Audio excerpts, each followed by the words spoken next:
happiness, enabling them to become positive contributors to society. The Chinmaya mission was established in India in 1953 by devotees of the world-renowned Vedanta teacher, His Holiness Swami Chinmayananda. Under his guidance, these devotees formed the nucleus of a spiritual renaissance movement that now encompasses a wide range of spiritual and educational and charitable activities, ennobling the lives of thousands in India and outside its borders. The mission is currently headed by His Holiness Swami Tejomayananda. Swami Vimalananda is presently in charge of Chinmaya Mission Coimbatore and is one of the directors of the Chinmaya International Residential School. She is also director of the Chinmaya Vision Program, which is a holistic and value-based approach to education.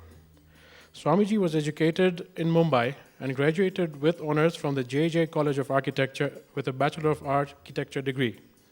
She became a brilliant disciple of Puja Gurudev, Swami Chinmayananda, and soon after that joined the Chinmaya Mission Brahmachari training course. Swamiji has traveled widely and conducted many Gyan Yagnas in English, Gujarati, and Hindi, as well as camps for children, youth, and adults. She has co-authored the book In Indian Culture, Why Do We?, which has become an instant bestseller. Swamiji first visited Kenya in 1997 and has since been a regular visitor to this country. This being her 8th visit to Kenya, she is quite familiar with us Kenyans and East Africans and our ways. For example, nowhere else would she ask, "All right, Joe," along with Hari Om or Jai Shri Krishna, or talk about Amtabai for that matter.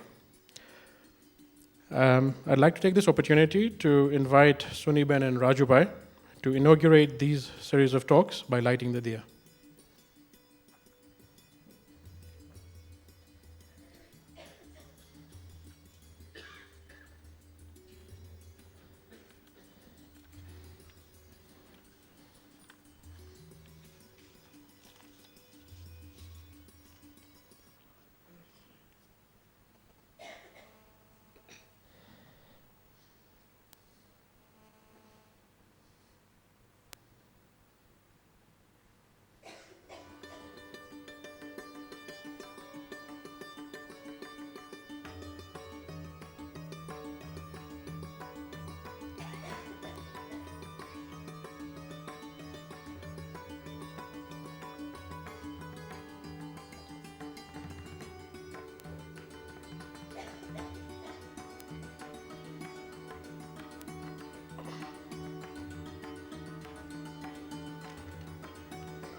Vakratunda Mahakaya Suryakoti Samaprabha Nirvignam Kuru Me Deva Sarvakaryeshu Sarvada Om Shri Mahaganapataye Namaha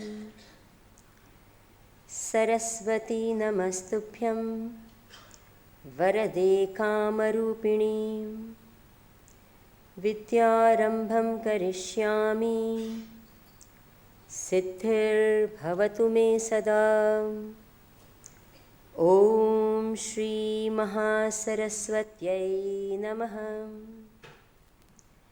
Gurur Brahma Gurur Vishnu Gurur Devo Maheshwaraha Guru Sakshat Parabrahma Tasmai Shri Gurave Namaha Om Sahana Vavatu Sahanam Punaktu Sahaviryam Karavavahai Tejasvinavadhitamastu ma vidvishavahai Om Shanti Shanti Shanti Harihi Om Shri Gurubhyo Namaha Harihi Om.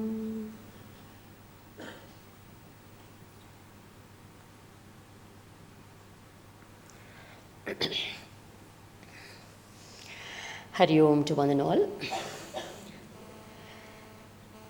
I want to know how many of you are listening to me for the first time. Please put up your hands. My God. As I keep saying, where are all the old people? Good.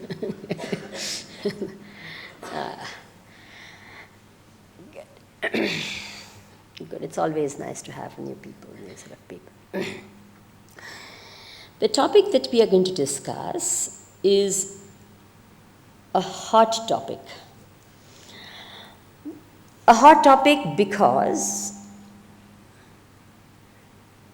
at the present moment, the biggest problem for people is relationships. Do you agree?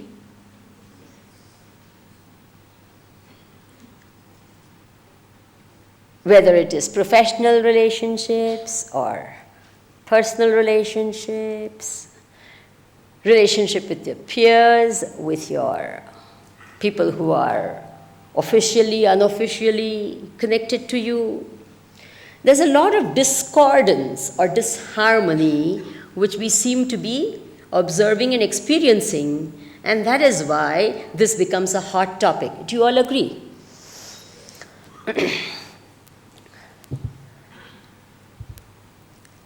Sometimes,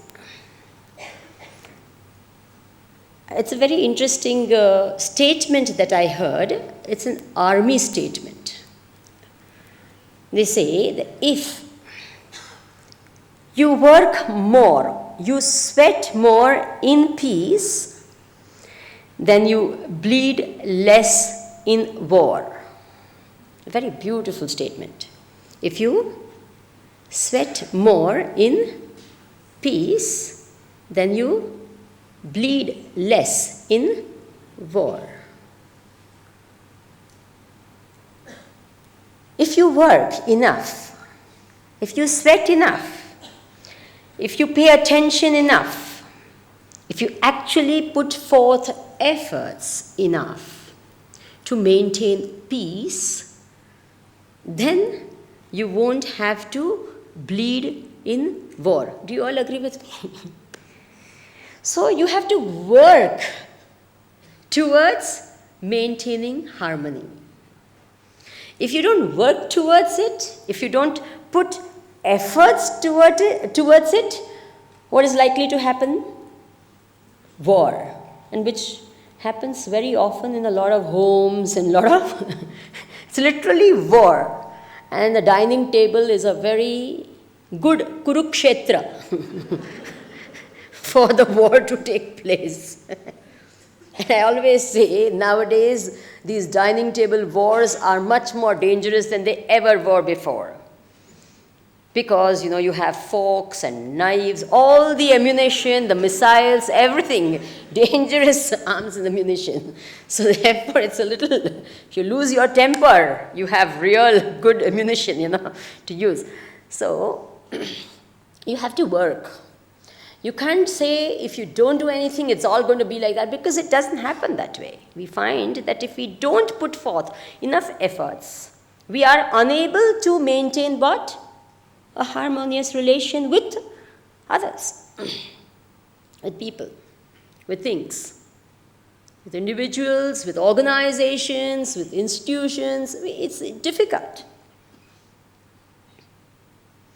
Now, a relation is between two individuals. Two, you and something. It could be an object, it could be anything. Now let's analyze, when do we have happy relationships or harmonious relationships?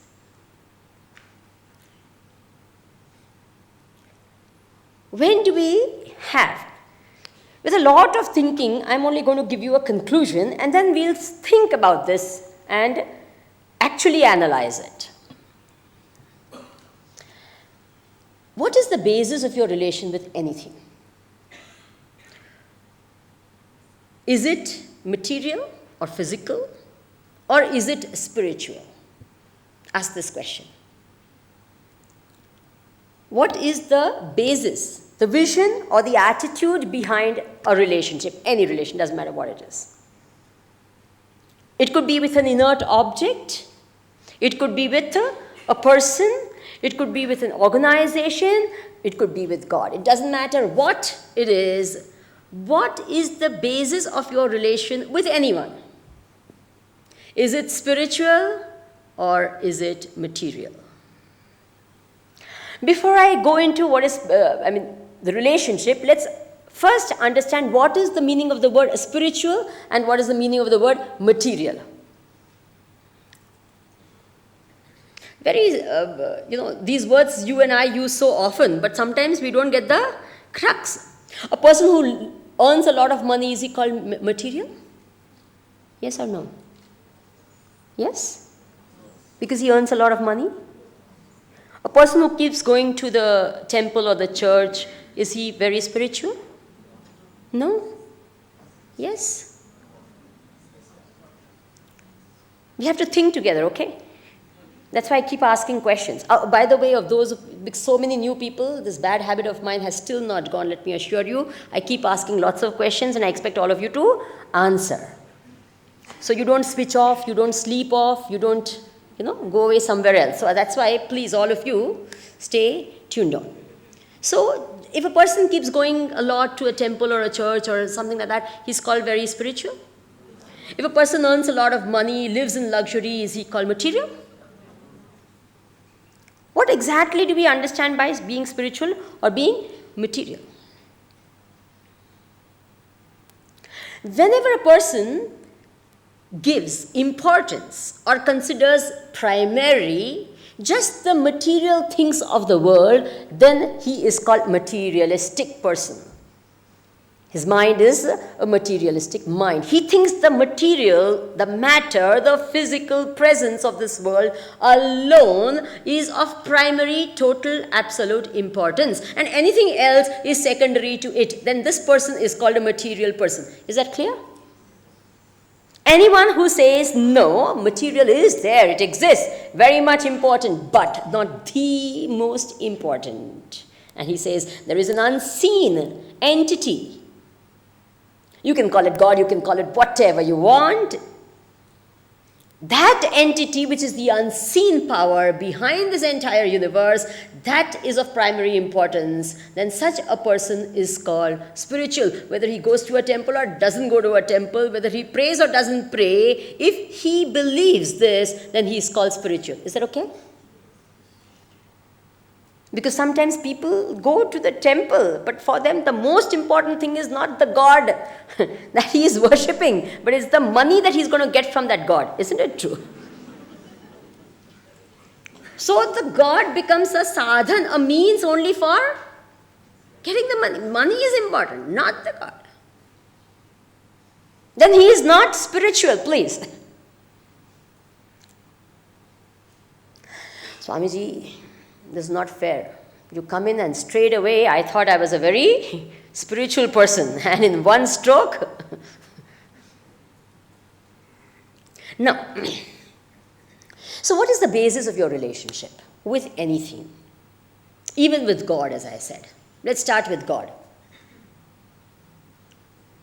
What is it? Why are you worshipping God? Supposing you're doing it only for the sake of anything material. It may be, I want to get my daughter married. Very commonly, Indians do that. Hi, Bhagwan, chokrin lagan adnat thata. Please. And the girl starts feeling terrible. Okay, what am I doing here in this house? Everyone's wanting to get rid of me. What is this? You don't like me or what? No, we love you, but we love you more when you are out of the... Please, bahar ja. Jaldi jetli jaye etlu, mane chinta ochi. For whatever purpose. I want a promotion, I want anything material. And then what happens when people, or expectations, so many different type of expectations, my wishes will be fulfilled, this will not happen, this should never happen. If it happens, what type of a God is he? No God. That type of. Now, if all these are notions that we have about God, and if any of it is not fulfilled, most of it is material notions, and if they are not fulfilled, what happens? Our relationships, even with God, sour. Is it true or not? What God? No God. I don't care for this. If God was there, this would never have happened to my brother, such a small little fellow, or this would never have happened like that. And then what happens? Your relationship sours. There's no harmony even in that relationship. And you take money. See, in the word harmony also there's money. It's all pervading. Even with something as material as money, you can have a very spiritual and a harmonious relationship. And if you don't have that, if you have your basis with your relation with your money is very, very materialistic, you know what happens? There is tension, then there is ambition, then there's a pride, then there's so much inferiority complex, superiority complex. Is it true or not? So-and-so has more, so-and-so has less, he's got this, I don't have this. As the stock market goes up and down, your blood pressure starts going up. Why? Because this is your relation with money. I can keep giving you stories of how, the spiritual relation, so many great spiritual masters, if you go to see, they have these lists of top billionaires and millionaires in the world, in the Fortune 500. The first 500 people in this. And if you go to see, let's say, a very, very great saint, the amount of money that passes through his hands will be enormous. Do you agree with me? And what happens? They're not attached to it because it's not them. It's come. It's like it goes through them to the world around them. So they feel that I'm only an instrument. I am not the owner. It has come through me. I was only a distributor, or I was in between a person through which this happened. So therefore, they're not attached to it. There was a great saint in India. India is flooded with all stories of great saints. They're not stories, okay? They're real things. This very great saint, he was sitting there. And people believed, because he had so many powers, extra powers, siddhis, they're called. And what used to happen is people believed that if he touched anything also, it would be blessed. We all believe that, if a great man is there, he touches. And you feel blessed by that. So what happened? People used to come, and if their daughter was to get married and all the jewelry that they bought, they'd go and say, you please touch. He says, I don't want to touch. So they used to put it on him. And then one such devotee came, and the best of diamonds and everything, they said, if it stays for some time on him, my daughter will be really blessed, so his vibrations will go to her and she'll be. So they put all these fancy, diamonds and everything on him. Yes. And what happened? In the middle of the night, a robber came. It wasn't Nairobi, huh? A robber came. And what happened? He saw, it is Babaji with so much. What is this Baba? And he said, Babaji, I'm going to rob you. Babaji said, you do what you want to do. What can I do? So he took away everything. The next day morning, these people came to retrieve back their. Babaji, क्या हो गया? बोले भगवान आके लगा दिए, भगवान आकर ले गए. God came and put it, God came and took it. What can I do? You understand? They have no attachment, and therefore, with this sort of a relationship, they have no problem with money. Money comes to them. Money goes away. They don't crave after money. It's not that they don't get, it's a very interesting thing. Once, you might have heard of a great saint called Swami Akhanand Maharaj. He was in Vrindavan. Vrindavan, everyone knows where Krishna Bhagavan used to be there, right? Very great saint. Now, one devotee of his said, you Swamis, you monks, are parasites to society. Sometimes people say such things. Or you only depend. We are the ones who feed you because we don't earn. We don't have a bank account. As monks, as sannyasis, we don't have a bank account. We have no money of our own. So therefore, he says, you live on us. You are all dependent on us. So we support you, we feed you, we give you everything, and you're only dependent on us. So we are greater than you. That was his whole idea. So Swami Akhanand Maharaj said, okay, my dear, I'll tell you. I'll explain to you. He was a very, very rich man, this man who was saying these things. Very rich man. He says, how much money do you have on you? He says, I don't carry money. You don't have any money on you? He says, no. And then he had a Munimji, a accountant. In the olden days, they used to have this Munimjis. So this accountant would be there, like following him. He had a checkbook and all whatever cash he wanted and all. So he says, if you want money, what do you do? He's saying, why should I carry money? I have a Munimji who carries money. And if I say, give him 5 lakhs, that's what he does. Give him 50 lakhs, that's what he does. I don't take the money, I don't have the money, but it's all my money. And what does he do? He tells them and they, okay. That Babaji said, this is exactly what I do. He says, you people hang around. And if I want, okay, so-and-so needs money, I say, please, write a check of 1 lakh and give it to him. Write a check of 5 lakhs, give it to him. I don't carry money. I have people who carry money. And yet, who is called rich and who is called poor? See, the businessman is called poor, rich, or the Munimji is called rich. The businessman is saying similarly, I don't carry money, you carry my money, who is richer, me or you? Have you understood this?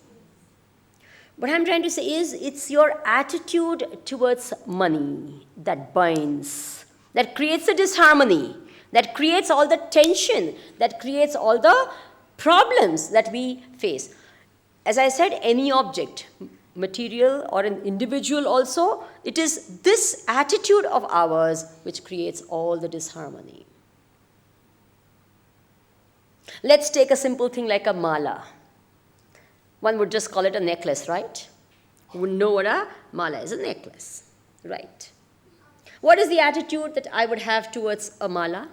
Or you all would have towards a mala? Oh, this is a mala. Isn't it true? It's not a necklace. Even though it's worn in a neck, it's not a necklace. It's a mala with which you do your rosary or your japa. So it's not. And so, is this relationship a lasting relation? Or do you get tired of saying, today you have a nice relation with the mala, today you throw it out somewhere. Would you do that?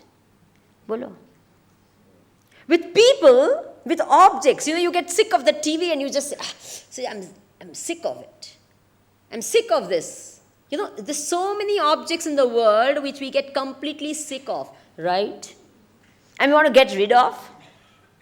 Sometimes you may say, oh, I don't want to do my mala, but you will not disrespect it even when you don't want to do it, you don't want to touch it, you don't want to this. Is it true or not? Why is your relation with this so lasting and your relation with a necklace not that lasting? Have you understood? There is the Guru's footwear is called padukas.